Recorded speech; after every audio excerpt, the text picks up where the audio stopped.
საგარეო საქმეთა მინისტრი გრიგოლ ვაშაძე გერმანიის ბუნდესტაგის ვიცე-პრეზიდენტს ვოლფგანგ ტირეს შეხვდა. მინისტრმა ვიცე-სპიკერს მადლობა გადაუხადა ქვეყნის დემოკრატიული განვითარების გზაზე გაწეული დახმარებისთვის და აღუთქვა, რომ საქართველო ევროპულ კურსს არასდროს გადაუხვევს.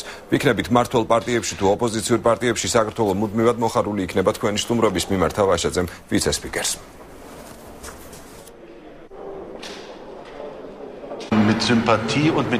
საქართველო ახლა ძალიან საინტერესო პერიოდს გადის.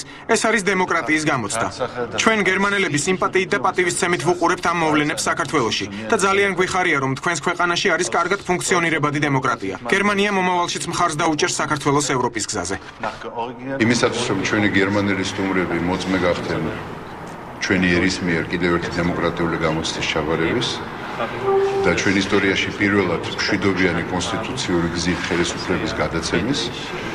ჩვენ მადლობა ვუხარით ჩვენ სტუმრებს იმისათვის, იმ მხარდაჭერისთვის, რაც საქართველოში დამოუკიდებლობის აღდგენის შემდეგ გამოიჩინეს ჩვენმა გერმანელმა მეგობრებმა. ბატონო ვიცე-პრეზიდენტო, მიუხედავად იმისა, ვიქნებით მმართველ პარტიებში თუ ოპოზიციურ პარტიებში, საქართველო მუდმივად მოხარული იქნება თქვენი სტუმრობის.